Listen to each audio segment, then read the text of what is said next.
사실은 명절은 가족들이 모이기 때문에 어떤 의미에서 보면은 전도하기가 가장 좋은 기회가 될 수가 있습니다. 명절에 전도에 하나님을 기쁘시게 하는 삶을 살려면 평소에 잘해야 된다. 평소에 일가 친척들과 자기 집안 사람들하고 같이 잘 지내고 나서 명절에 모여서 복음에 대해서, 교회에 대해서, 하나님에 대해서 얘기해서 먹혀 들어가지. 평소에는 아무 없다가 명절에 꼭 나는 제사 안 지낸다. 그리고 별나게 그런 사람들에 대한 비난의 얘기를 제가 가끔 듣는데요. 오늘 이 말씀이 우리 그리스도인의 삶에 전도라고 하는 것이 상당히 인기 있는 메시지가 되지를 못합니다. 사실은 복 받는 얘기를 많이 해주고 막 이래야 더 좋아하는데 이게 성경 말씀이고 제 얘기가 아니고 하나님의 말씀이 오늘 이 시대에 또 오늘 이 구절을 읽게 하신 의도가 반드시 있을 줄로 믿습니다. 특별히 마가복음은 그 16장 15절로 향해서 지속적으로 가고 있습니다. 그 16장 15절의 결론으로 가는 것은 이 만민에게 복음을 전하라. 그렇게 부탁하는 짧은 대위임령이 이 마가가 지금 우리 독자들을 끌고 가려고 하는 의도가 있는 글이라는 것을 우리는 보게 됩니다. 그런 의미에서 오늘 12제자들을 선택하시고 현장 실습을 시키고 계시는 그런 모습 속에서 오늘 이 시대를 살아가는 믿음찬 교회와 우리 성도들이 어떻게 살아야 하느냐 하는 것을 가름할 수 있는 너무나도 귀한 성경 말씀이 아닐 수가 없습니다. 그 12제자들을 준비하시는 가운데에서 오늘 이 12제자들에게 보내는 일, 이 보내는 일은 상당히 지도자로서 힘든 시간입니다. 왜냐하면 이것이 자기가 그동안에 내가 사람을 훈련시켜서 현장에 내보낸다 하는 것은 자기 자신을 테스트 받는 일이기 때문에 그렇어요. 그러니까 어떤 의미에서 보면 예수님에게서는 이 제자들에게 용기를 주시고 격려하시는 예수님의 모습. 그래, 한번 가봐. 될 거야. 하면 돼. 어떤 그런 뉘앙스가 뒤에 보여 있습니다.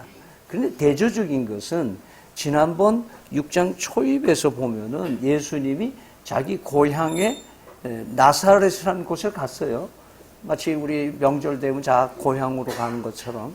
근데 고향에 갔는데 고향에서 대접을 받기는커녕 굉장히 괄세를 받고 나오신 거예요. 그래서 상당히 예수님 자신의 마음으로 심경으로 본다면 뭐예요? 사기가 저하되고 굉장히 우울하고 좀 다운됐던 그런 상황에서 바로 예수님께서는 오히려 절망하고 좌절하고 불평하고 하는 그런 데 함몰되지 아니하고 오히려 하나님의 은혜 가운데서 새로운 희망과 용기를 갖고 다른 사람을 용기 주는 그 제자들과 함께 제자들이 볼 때 예수님을 얼마나 우습게 보겠어요. 야, 고향에서도 대접 못 받는 선생님을 우리가 선생님이라고 지금 따라다녀야 되느냐?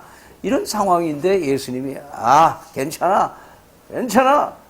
너희들 이제 내가 위대한 일을 너희에게 실습시킬 거야. 그러면서 12사람을 이제 택하여 보내고 있습니다. 여기서 얻는 첫 번째 개념은 하나님은 사람을 통해서 일하신다. 그 말이에요. 부동산이나 어떤 프로그램이나 어떤 위대한 애플리케이션, 요즘 말하는 애플리케이션이나 무슨 이 디지털 무슨 특별한 이펙트를 가지고 하나님이 역사하시는 게 아니라 하나님은 이 시대를 살아가는 사람을 통해서 역사하신다. 그래서 12제자에게 자신의 삶을 쏟아붓고 계시는 예수님의 모습을 보게 되는 겁니다. 그래서 여러분들이 예수님의 부름을 받은 성도인 줄 믿으시길 바랍니다. 사람이 하는 거예요. 사람이. 교회당 건물이 하는 게 아니고 어떤 프로그램이 하는 게 아니고 아이디어나 어떤 기발한 무슨 착상 이런 기획력을 가지고 조직력을 가지고 하는 것이 아니다라는 것을 우리에게 말씀하고 있습니다. 그래서 이 시대에 이 제자들이 그러면 제대로 온전하게 그 스펙이 싼 사람들이냐, 뭐 이력도 좀 좋고 출신이 좀 괜찮고 뭐 이런 사람들을 예수님이 쓰셨느냐? 12 제자들의 출신과 그 스펙을 보면은 하나님이 나도 쓰시겠다는 희망이 생기는 거예요.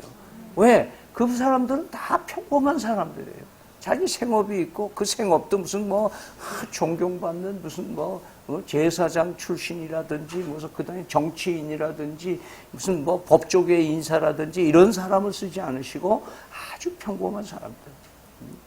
대표적으로 4명이나 되는 어부들을 쓰셨다. 그렇게 보면은 하나님은 사람을 쓰시되 이력서를 보지 않고 쓰시는 하나님이시다.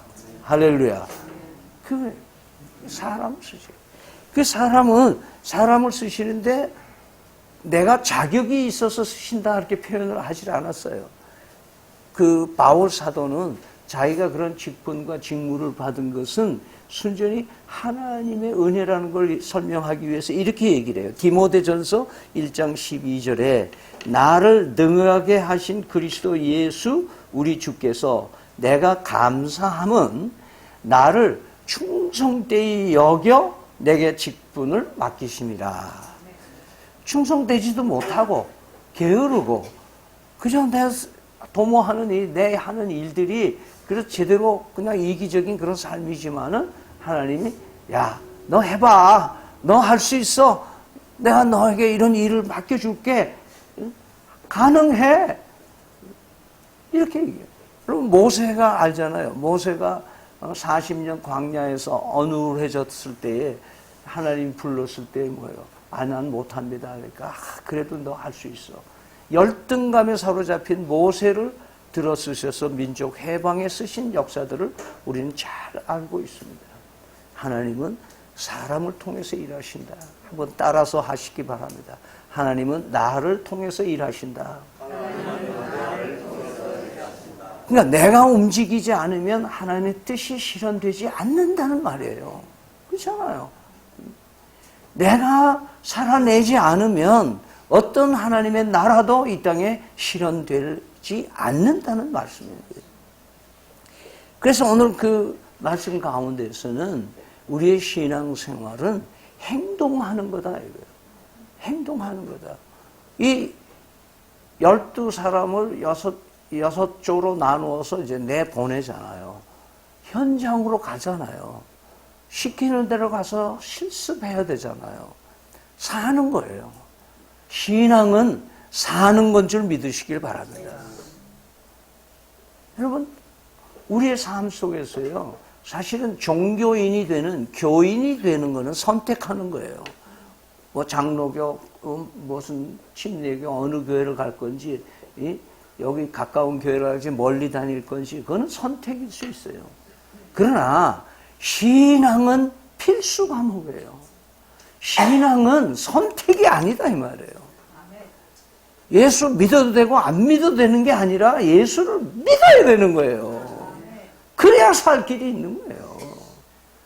근데 많은 사람들이 마치 교회를 선택하듯이 신앙도 선택이 무슨 옵션이 있는 줄 아는 거예요. 옵션 없어요. 신앙은 사는 거예요. 살아내는 게 신앙이에요. 우리가 너무나도 많이 종교로 타락한 현대 교회를 보면서 어느 종교든지 마찬가지지만은 모든 종교화되는 그런 시스템들은 다 세상을 망하게 하는 사탄의 도구로 쓰여지기가 쉽게 돼 있는 거예요. 따라서 우리는 사람을 통해서 나를 통해서 일하시는데 하나님은 나의 삶을 행동하기를 원하신다. 행하기를 원하신다. 오죽하면 야고보서라고 하는 책을 한때 이 지푸라기 복음이다 뭐 이렇게까지 얘기를 했지만 유일하게 야고보가 믿음이 행함이 없는 믿음을 죽은 믿음이라고 선포한 그 야고보서 때문에 오늘날 교회가 그래도 서 있는 거예요. 행함. 그 다음에 오늘 살아가는 삶에서 우리에게 주시는 메시지는 뭐냐 하면은 함께 한다는 거예요. 성도의 삶은 함께 하는 데 의미가 있어요. 함께 하는. 우리가 이렇게 교회에 성도들이 이렇게 모이는 것은 그 모임으로 인해서 뭐예요? 내가 힘을 얻어요. 우리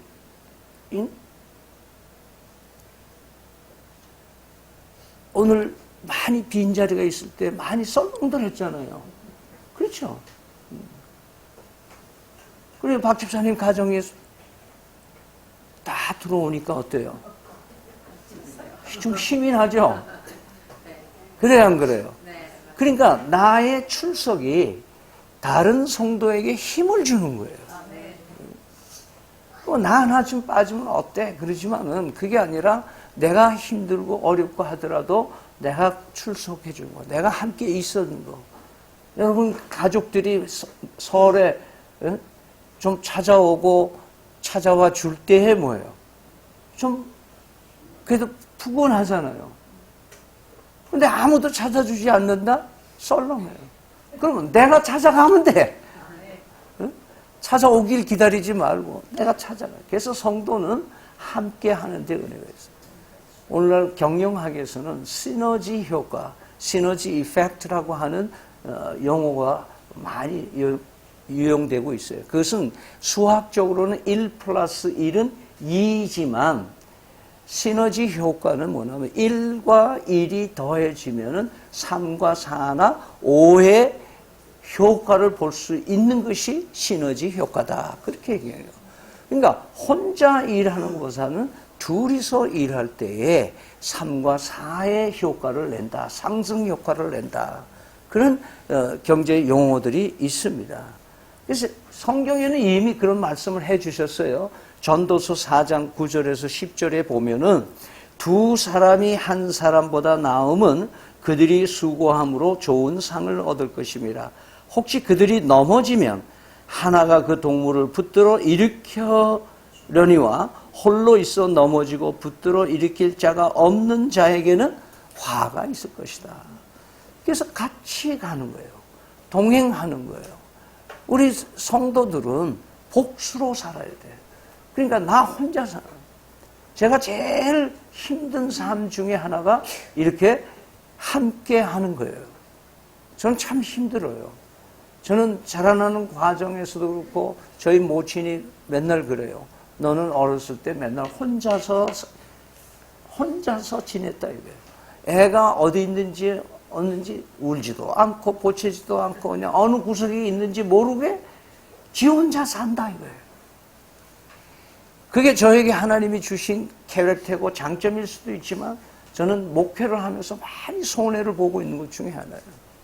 왜? 사람들과 어울리고 사람을 좋아하고 사람을 만나고 막 이래야 되는데 그거를 못하는 거예요. 근데 오늘 말씀을 하면서 많이 회개하게 되는 것은 뭐냐? 저는 심지어는 집사람과 같이 살면서도 혼자 있는 시간을 더 많이 갖는 경우가 더 많아요. 왜? 핑계는 많잖아요. 대학에도 준비를 해야 되죠. 교회도 준비해야죠. 눌러라 사역도 해야 되죠. 여러 가지가 겹쳐 있으니까 핑계 될 건 너무 많아요. 혼자 있는 게. 그런데 그것이 많은 세월 동안 집사람을 힘들게 하는 일이라는 것을 자꾸 깨닫게 돼요. 오늘 이 시대를 살아가면서 하나님이 우리에게 성도들에게 사람을 통해서 일하고 삶을 통해서 일하시면서도 같이 일하라고 말씀하시는 거예요. 같이 일하라고.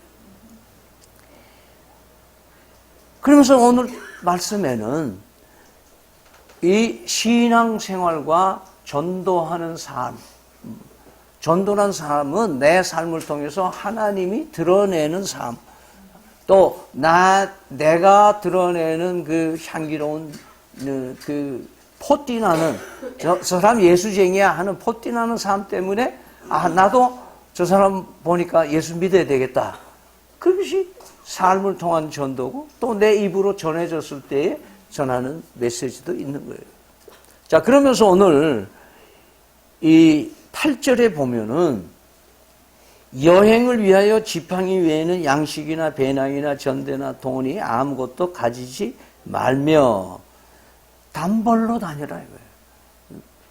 너무 많이 가지고 다니지 마라. 이 말은 뭐냐면 그리스도인의 삶, 특별히 전도자의 삶은 돈으로 되지 않는다 이 말이에요. 교회는 돈으로 되는 게 아니다는 거예요. 이 시대는 돈이면 다 된다. 돈이 있으면 형통하다. 이것이 가짜 복음인 줄 사람들이 모르고 있는 거예요. 그래서 어느 교회 가니까 뭐 3박자 복음이다, 무슨 4박자 복음이다, 5박자 복음이다 해서 뭐 육신으로도 막 부자가 되고 막 이래. 그래 부자 못 되면 다 믿음이 약해서 그런 거라고. 그는 얼마나 가짜 복음을 얘기해요. 여러분 옛날 우리 조상들이 믿었던 선왕당의 그 잡신들도 우리가 가서 비는 게 뭐예요? 비나이다 비나이다 복을 비잖아요. 이런 복빌로 교회를 나오는 사람이 요즘에 너무 많아요. 시집장가 잘하고 취직 잘 되고 뭐 형통하고 이러기 위해서. 저는 이번에 그 송구영신 예배를 안 보고 우리가 일주일 기도를 했는데요. 송구영신 예배를 보는데 목회자가 어떤 유혹을 받나 하면 이 첫날을 우리 교인들이 복을 많이 받게 해주는 그런 기회로 그 교인들이 그날 와서 뭐 여러분들이 그런 구경하지 못했지만 저는 어렸을 때 보니까 송구영신 예배 보면은 다 이렇게 제비뽑기 해서 성경 구절을 주고 또 거기 또 복채 내듯이 또 헌금 봉투를 내고 막 이런 그 아주 무당적인 일들을 하는 것을 본 적이 있어요. 교회는 성도는 함께 하는 곳이기도 하지만 돈으로 살지 않는다. 성도는 돈으로 살지 않는데. 오죽하면 하나님께서 몇 가지 얘기하신 것 중에 뭐예요? 너희가 하나님과 돈을 동시에 섬기지 수가 없다 이거예요. 그런데 오늘 요즘에 많은 사람들이 특히 기독교인이에요. 저는 기독교인이라는 말을 싫어합니다. 내가 싫어하는 게 아니라 성경에는 기독교인이라는 게 기독인은 있지만 크리스찬이는 있지만은 크리스찬이티는 없어요. 그런데 하나님께서 우리에게 주신 그 일들의 소명은 뭐냐면 돈을 택할래?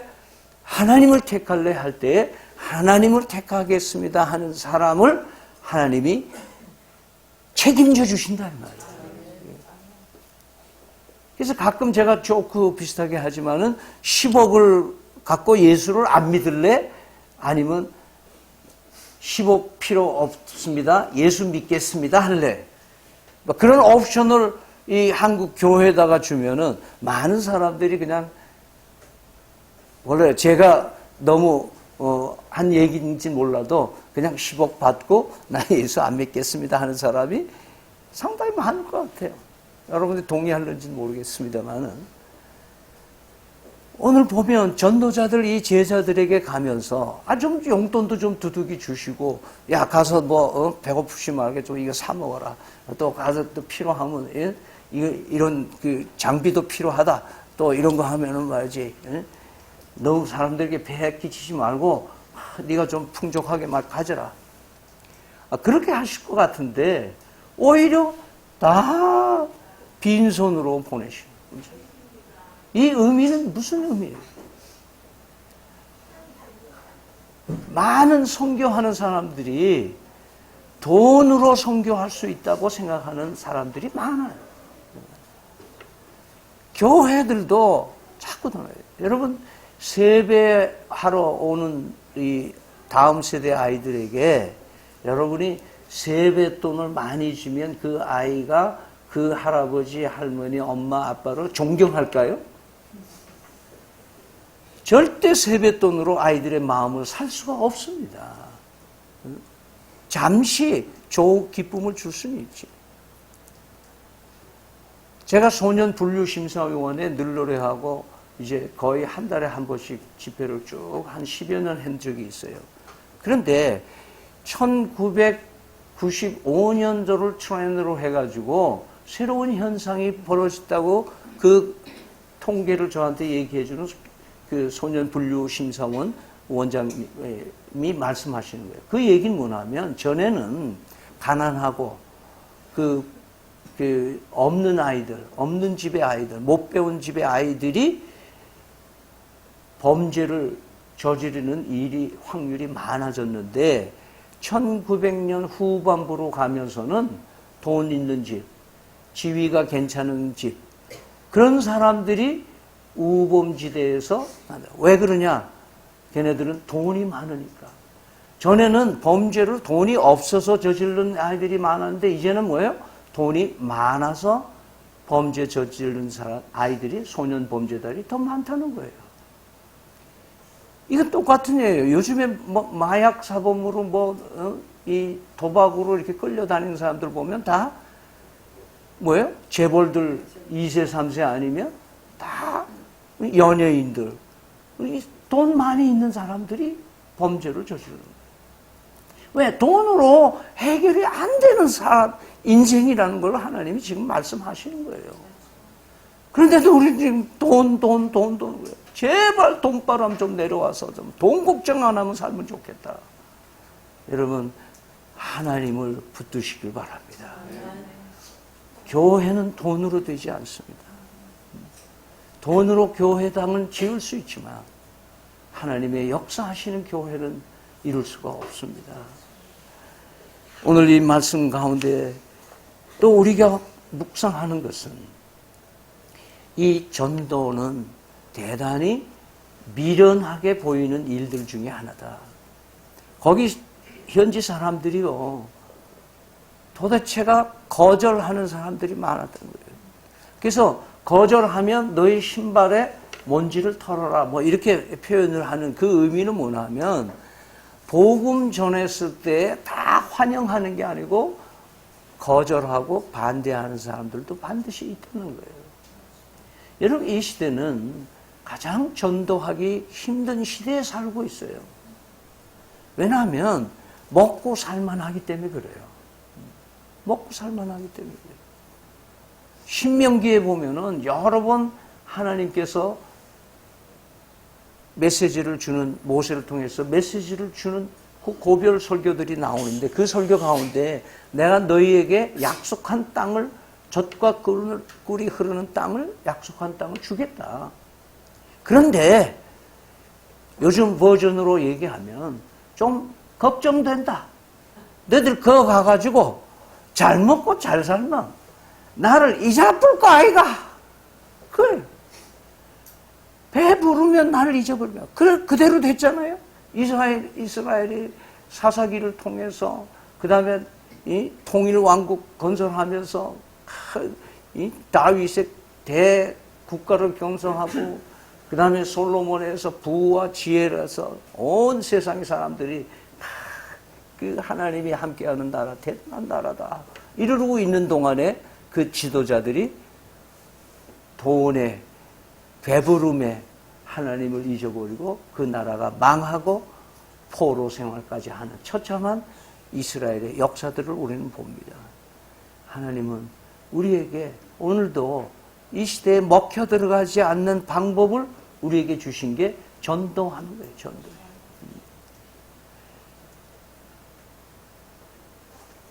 그래서 전도는 미련한 것이다. 그렇게 얘기를 해요.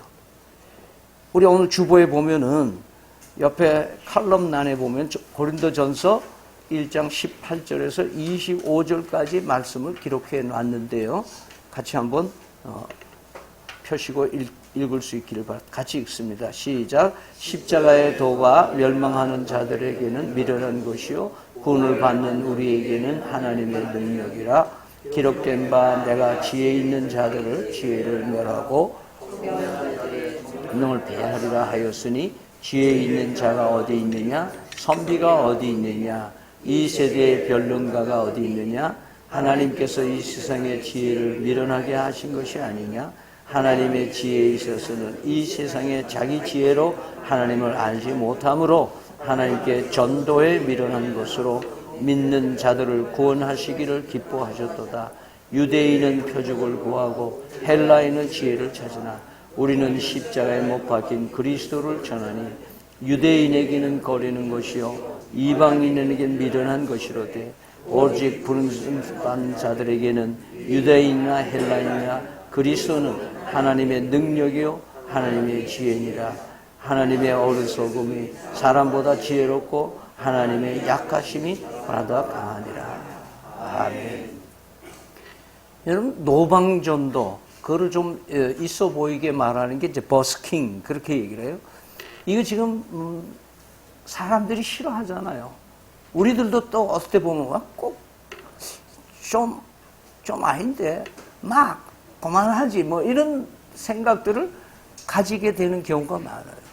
그런데 놀라운 것은 하나님이 사람을 통해서 전도하는 전도 행위들은 다 이렇게 이 보여지게 드러내게끔 하시는 역사가 있어요. 그래서 예나 지금이나 동일한 방식으로 전도가 되어진다는 것을 여러분 잊지 마시기 바랍니다. 무슨 새로운 희귀한 전도 방법이 있지는 않은 거예요. 왜? 사람이 전도 방법이고 그 사람의 입과 삶을 통해서 전해지는 게 예수가 그리스도라는 것을 전해져야 되기 때문에 항상 구닥다리요, 항상 듣기 싫은 소리요, 항상 사람들이 혐오스럽다라고 얘기할 정도의 우매한 방법이 바로 이 전도라는 것을 여러분 인지할 수 있기를 바랍니다. 단지 우리가 뭐예요? 못하는 거는 용기가 없어서 못하는 거예요. 다 그렇게 해요. 지금 우리 2월 10일 날 피켓 전도하는 그 전도인데 그 교회는 365일 피켓을 들고 나가서 전도하는 교회예요. 그래서 제가 그분이 그래요. 나는 세미나 할 수 있는 능력이 없습니다. 그러시는데도 제가 그랬어요. 그냥 하시는 거 얘기해 주시면 됩니다. 무슨 이론이 필요한 건 아니니까. 그래서 오늘 그 전도에 대한 우리 삶에 함께 하시면서 우리가 함께 하는 거는 이 미련한 일, 참 하기 어려운 일을 둘이 같이 가면 뭐예요? 좀 반감돼. 두려움도 반감되고. 그래서 우리가 전도를 현장에서 이루어갈 수 있고 미련하게 보이는 거지만 미련한 것이 전도다. 오늘 그런 말씀이 우리에게 와 닿을 수 있기를 바랍니다. 다음으로는 이 제자들을 보낼 때 돈은 가지지 말라고 그랬는데 7절을 보니까 뭘 주셨어요? 능력을 주셨다. 그렇게 했어요. 여러분 집에서 아이들에게 구멍가게 뭘 사오라고 심부름을 할 때 어떻게 해요? 그냥 사온나 이러지 않죠? 뭘 줘요? 그 돈을 줘야지. 하나님은 우리에게 하나님의 일을 맡기실 때는 반드시 뭘 주신다? 능력 주신다. 반드시 이렇게. 여러분 그 출애굽기에 보면 모세가 나는 못합니다. 나는 이 말을 더듬고 잘 못합니다. 그러니까 출애굽기 4장 12절에 이제 가라. 내가 내 입과 함께 있어 할 말을 가르치리라. 그러세요. 누가복음 12장 12절에 보면 마땅히 할 말을 성령이 곧 그때 너희에게 가르치시라 하시니라. 예?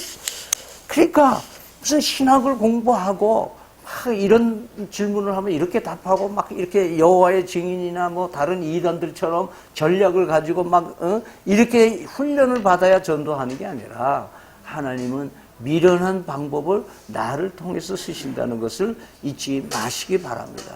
반드시 나에게 할 말도 주시고 어떤 지혜도 주시고 한 길을 열어주신다는 것을 잊지 마시기 바랍니다.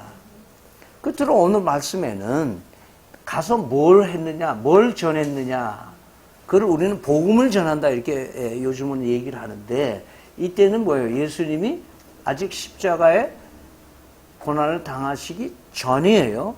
이 전에 복음은 뭐였나 하면은 회개하라 했어요. 회개하라.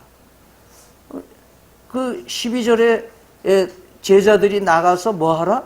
회개하라 전파하고. 이 당시에는 뭐예요? 회개가 복음이에요. 왜 그럴까요?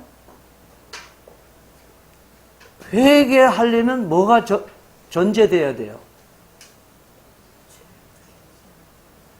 죄인이라는 걸 깨달아야 될 거 아니에요. 그러니까 죄를 깨닫게 해주는 게 복음이다 이거예요. 죄를 깨달아야 내가 이게 하나님이 구원의 손길이 나는 필요한 영혼이구나. 불쌍하다. 그래서 이 죄라는 게 중요해요. 그러니까 죄를 고발해야 되는 거예요. 제가 늘 전도 설교에 항상 세미나에서 얘기하는 거는 약장사처럼 전도해라. 그렇게 얘기를 해요. 여러분, 약장사들은요, 저희들이 제일 처음에 이광무 목사님하고 갔을 때 덕화장터에서 이제 노방에서 이제 음악 전도를 하는데 사람들이 몰려오는 거예요. 중짝중짝 하니까 다 오는 거예요. 여러분, 옛날에 우리 약장사들은요, 장터에 가가지고 장 보는 거하고 전혀 관계없는 일들을 해요. 이벤트를 해. 막 강구목을 머리에 대고 깨기도 하고, 뭐 원숭이로 제주 넘게 하고, 막 이러면 길 가던 사람이 다 모여요. 그 모이면 뭐 합니까? 또 연사가 나와가지고 약을 직접 하는 게 아니에요. 여러분, 아침에 일어나는 땀이 축축하게 젖어 있습니까? 여러분은 어떻게 허리가 뻐근하고 힘들지요? 그리고 눈곱이 많이 끼고 얘기하면요, 거기 있는 사람들 아이에서 노인까지 다 병자를 만드는 거예요. 나도 그런데 나도 그런데 다 병자를 만들어 놓고 그때 가서 뭐예요? 이 약으로 말미암으면 만병통치야. 이 옆 사람이 이런 사람이 이렇게 갖고 먹어 가지고 머리를 깨고 하는 이 사람 허약한 사람인데 이 약을 먹고 이렇게 강해졌다. 무슨 얘기냐 하면요, 회개하라는 것은요, 네가 죽을 놈이다. 놈자 써서 미안하지만 죽을 사람이다. 이게 넌 죽는다. 히브리서 9장 27절에 사람에게는 한 번 죽는 것은 정한 이치요. 그 다음에 뭐예요? 심판이 있다. 그러니까 죄를 고발해 주는 것이 복음을 전하는 길이에요. 죄를 고발하지 않고 복음을 전할 수 있는 길은 없어요. 회개가 구원의 조건은 되질 않아요. 구원은 믿음으로만 돼요. 그러나 믿음의 일을 여기려면은 믿음이라는 것은 구원하신 예수 그리스도의 은총이 절실하게 나는 필요합니다. 믿습니다 하고 받아들일 때에 구원에 이르는 믿음이라고 말은 하지만 그 구원의 이름을 일으켜 주는 것은 죄라는 것을 깨닫게 해주는 거예요. 저는 최근에 법조인들 중에 몇 사람, 우리 부산에서도 현직 판사고 이런 분들하고 며칠서 이제 식사를 하면서 여담을 나누는 그런 시간들이 있었어요. 근데 놀라운 것을 발견을 했어요. 그분이 장로님이시고 아주 한국에서 이 크리스천들이 참 훌륭한 분이다. 또 세상 사람들도 그런 판사가 있나 할 정도의 그런 판사예요. 그분이 그런 얘기를 해요. 목사님, 제가요 장로 되고 나서 제가 그동안에 이 고시 공부하면서 또 이 로스쿨에서 공부하면서 모든 것들을 다시 한번 제가 리서치를 쭉 해봤어요. 해봤는데 놀라운 걸 하나 발견했어요. 그 모든 과정 가운데 정의를 교육하는 프로그램이 없어요. 한국의 법조인들을 생산하는 모든 과학 커리큘럼에 뭐가 없냐? 정의를 안 가르치는 거예요. 그러니까 쉽게 말하면 세대가 변해도 변하지 않는 진리를 가르치지 않는 거예요. 그러니까 뭐만 가르치느냐? 판례만 배우는 거예요. 판례. 그러니까 그 시대에는 100년 전에는 어떤 판례가 있었고, 작년에는 어떤 게 있었고, 또 다른 나라에서는 어떤 판례로 있었고, 판례만 공부하니까 뭐예요? 전부 법이 뭐예요? 상황에 따라서 기준이 달라지는 법에 휘둘리고 있다. 이 나라가 이렇게 골치 아픈 건 뭐냐? 정의가 없어. 각자 자기 당에서 하는 게 정의고, 각자 자기 편이에요. 옛날에는 뭐 만화에 막 정의의 사도가 나간다 막 이렇게 하는데 이제는 그런 만화도 없어요. 이제 정의를 얘기하지 않는 거예요. 담론을 삼질 않아. 그러니까 뭐가 죄인지 죄가 아닌지를 아무도 판단을 할 수 없는 시대로 가고 있다는 거예요. 그래서 예수님의 첫 메시지가 회개하라. 세례 요한의 첫 번째 메시지가 회개하라는 거예요. 여러분, 하나님 앞에 나아가기 위해서는 회개하는 수밖에 없어요. 깨끗한 말로. 회개라는 건 뭐냐 하면 돌아서는 거예요. 회개하는 내 죄를 슬퍼하는 거예요. 죄를 발견하고, 죄라는 거는 하나님과의 반대 방향으로 지금 가고 있어요. 가고 있는데, 아이고, 이거 이렇게 가면 안 되는 줄 알겠는데요, 하나님. 아이고, 죄송합니다. 아이고, 내가 왜 이렇게 가고 있죠, 하나님. 이러고 계속 가는 건 뭐예요? 그건 회개라 그러잖아요. 회개는 뭐예요? 잘못했구나. 하나님, 제가 돌아설게요. 이제 하나님 앞으로 갈게요. 그리고 하나님 앞으로 이게 돌아오는 게 회개인 거예요. 여러분, 기도하면서요, 내가 실수하고 잘못하고 하는 거, 눈물을 흘리면서 슬퍼하는 거 굉장히 훌륭해요.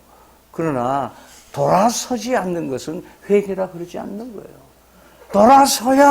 돌아서게 하시는 성령의 역사하심을 입을 때에 복음의 역사가 일어나고 예수가 그리스도로, 예수님이 하나님으로 믿어지는 역사가 있는 줄 믿으시기를 바랍니다. 그때 비로소 우리의 삶에는 놀라운 역사가 일어나고 하나님이 내 생을 책임져 주실 줄 믿으시기를 바랍니다. 기도하겠습니다.